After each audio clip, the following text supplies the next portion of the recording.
Qu'est-ce que vous êtes capable de faire aujourd'hui, mais que vous ne saviez pas faire avant de rencontrer Formité? Ce qu'on est capable de faire aujourd'hui, c'est d'abord de comprendre beaucoup mieux quels peuvent être les attendus de France Compétences, qui, même si dans France Compétences, il y a compétences, en fait, ce qu'ils attendent, c'est pas des compétences. Pour moi, c'est beaucoup plus un dossier qui s'apparente à quelque chose de très administratif, quasiment de l'assurance qualité, qui est différent de la qualité. Voilà, donc c'est vraiment, on est capable aujourd'hui de réorienter notre dossier en mettant en avant vraiment ce qui est attendu par France Compétences dans le dossier. Donc ça a été aussi pour nous voilà, révélateur parce que même si on s'y attendait un peu, on s'est rendu compte qu'il y a des mots qui sont importants, il y a des mots qui doivent être bannis. C'est aussi tout un langage spécifique qu'il est important d'adopter.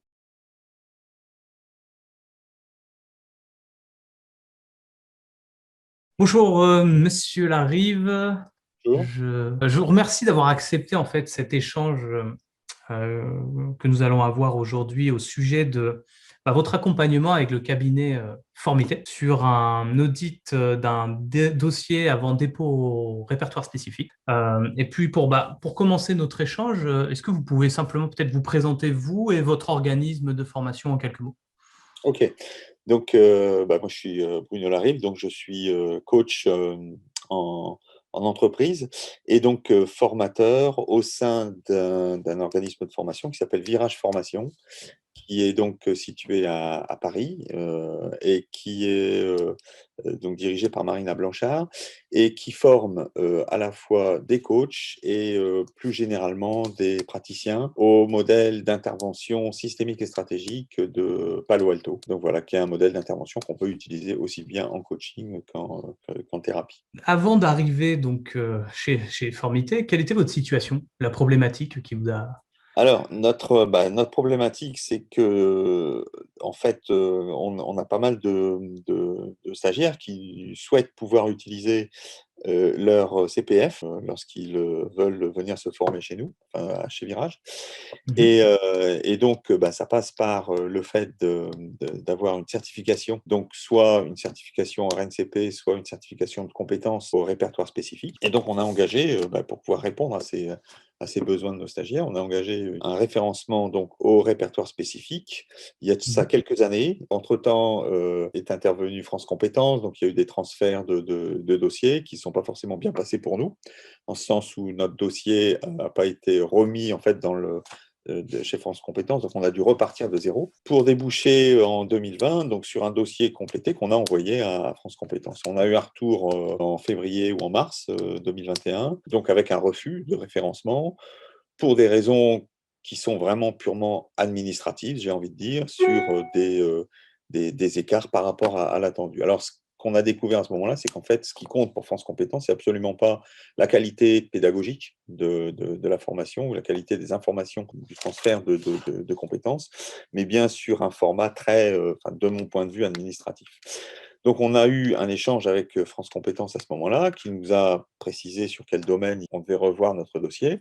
On a réenclenché un dossier en prenant en compte ces remarques-là. Et puis, au moment de le valider, donc ça c'était en octobre 2021, voilà, je ne sais plus comment, je suis tombé sur une annonce de Formité, je ne sais plus si c'était sur le net ou c'est un mail que j'ai pu recevoir.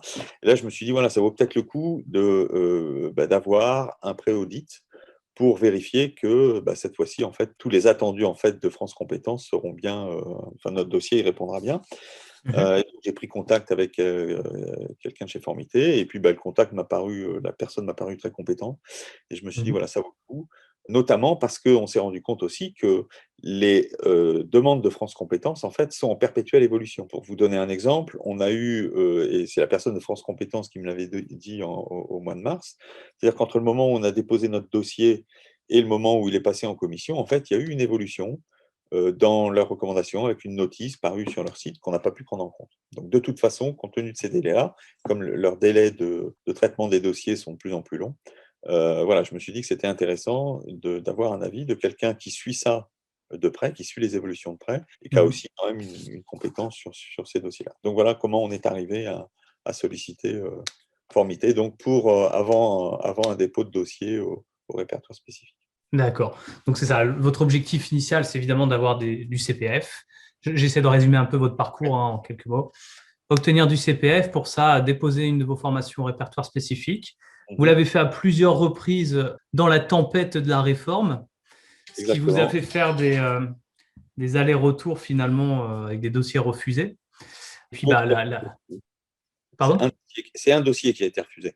Oui, pardon, mais il était refusé à deux reprises, si j'ai bien compris, c'est ça? Non, Gros non, la toquet. première fois, en fait, c'est quand on avait initié un dossier avant 2019 et en 2019, à la création de France Compétences, je ne sais plus si c'est 2019 ou début 2020, en fait, il y a eu un transfert de dossier, Ah oui, c'est ça.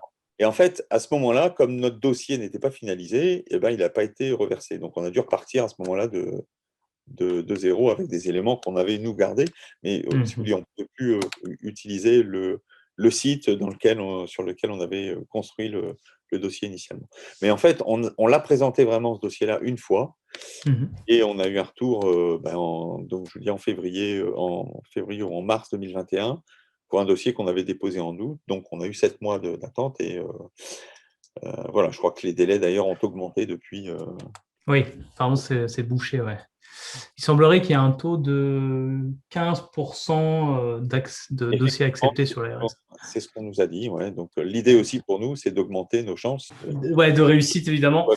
Alors, j'ai entendu que vous aviez rencontré Formité par Internet, un peu par hasard. Du coup, vous avez pris un rendez-vous, j'imagine, avec Ouais. l'une de nos consultants. Alors, en quoi, justement, la Formité vous a aidé à solutionner cette problématique ou en tout cas à réussir à obtenir ce RS? Parce que, enfin, jusqu'à maintenant, on ne sait pas si vous l'avez eu d'ailleurs, mais... Ouais, non seulement on l'a pas encore eu, mais Mhm, le dossier, on l'a pas encore déposé parce que ce qu'on s'est rendu compte avec donc dans les échanges avec votre consultante, c'est que ben, on a encore du travail, quoi. C'est-à-dire qu'on était prêt à le déposer, mais mhm, on a encore du travail. On a eu des précisions très intéressantes sur notamment ce qui concerne l'opportunité et la valeur d'usage. mhm, Et donc là, ça nous conduit à retarder notre dépôt pour augmenter nos chances parce que voilà, 15%, c'est vraiment pas beaucoup. On a conscience que, enfin voilà, et ça, votre consultante nous l'a bien dit, que le fait de passer par vous, ça nous garantit pas, loin de là, que notre dossier soit accepté. Il y a des tas de paramètres qui vont entrer en ligne de compte. Notamment, un point qui est important, c'est que le type de formation qu'on propose, qui sont des formations en coaching, en fait, sont un peu dans le collimateur de France Compétences, si j'ai bien compris, qui soupçonnent beaucoup de risques de dérapage en fait, de ce type de formation. Donc là aussi, on a bien conscience que peut-être qu'on sera amené d'ailleurs à se passer du CPF et à communiquer de manière radicalement différente auprès de nos stagiaires parce que voilà, 15%, comme vous l'avez dit, c'est vraiment pas beaucoup. Alors, je me permets, Bruno, de vous poser une nouvelle question qui est la dernière, mais quelle est votre situation aujourd'hui après avoir entamé cette réflexion et cette refonte de votre dossier? Mhm. Quels sont les résultats, les changements obtenus pour vous? Alors, en fait, le changement, donc, c'est qu'avant avant de solliciter Formité, en fait, on était prêt à envoyer notre dossier, en fait, hein, et l'échange et les conseils qu'on a pu avoir au cours par le rapport d'audit et par sa restitution après, on s'est rendu compte qu'on avait encore beaucoup de travail à faire.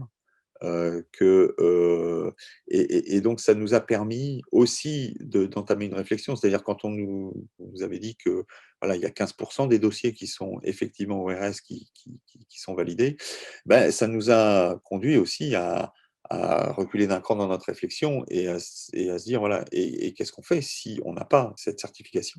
Parce qu'il y a quand même, voilà, la majorité des chances, elle reste qu'il y a, qu'on ne soit pas certifié. Et donc ça, de ce point de vue-là, vraiment, l'échange qu'on a pu avoir avec votre consultante dans la restitution a été très riche parce que c'est ce qui nous a permis de voir, d'une part, dans les attentes de France Compétences aujourd'hui, c'est des attentes qui sont plus à caractère administratif, c'est-à-dire que sur la Mhm. qualité même des formations, finalement, c'est pas leur centre d'intérêt.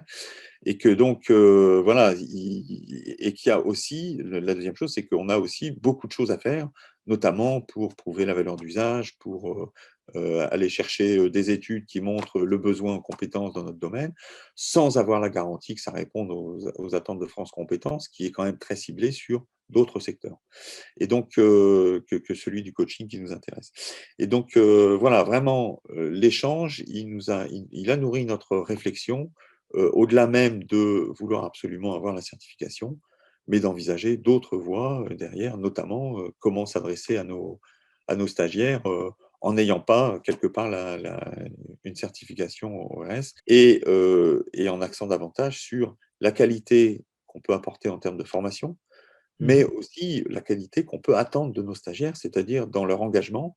Et malheureusement, ce qu'on peut constater souvent, c'est que des personnes dont la formation est entièrement financée peuvent avoir un engagement moindre que des personnes qui contribuent concrètement à financer cette formation. Donc c'est une réflexion qui a été intéressante et vraiment la restitution nous a permis de nourrir cette réflexion, en tout cas chez nous. Ouais. En fait, ça vous a permis, si j'essaie de résumer un peu votre pensée, c'est de prendre du recul Ouais, c'est pour des décisions stratégiques, carrément. C'est ce que j'entends. C'est-à-dire ouais, que ça remet presque en question une stratégie qui est actuellement celle du CPF. ouais. En tout cas, ça nous incite à aller voir d'autres stratégies, quoi. Dit autrement, à trouver un plan B, quoi. Bien sûr, c'est ça. Ou un plan C. Si. D'accord, ok. Et ça, donc ça, c'est les plans B, plans C. Le cabinet, vous les avez eus comment? C'est nourri des discussions et des échanges avec Formité ou ça vient d'ailleurs? Alors, pas directement, puisque c'est plus notre réflexion à l'issue de ça. C'est-à-dire quand on nous dit, voilà, ce que France Compétences attend de vous, il y a vraiment un cadre qui est très figé et que la personne, la personne qui nous a conseillé visiblement connaît bien. Et puis le fait de nous dire, voilà, in fine, il n'y a que 15% globalement des formations qui sont certifiées. Et dans le domaine du coaching, il y en a et il y en aura certainement moins. Donc là, d'être confronté à ça, ça nous oblige effectivement à prendre ce recul et à envisager de manière plus sérieuse le fait de ne pas avoir de certification sur notre parcours. Très bien. Eh bien, écoutez, merci beaucoup pour ces précisions et tout cet échange. Et je vous souhaite bonne continuation. On reviendra voir, on suivra de près votre évolution. En tout cas, ça nous intéresse. Et puis, merci encore. Et à vous.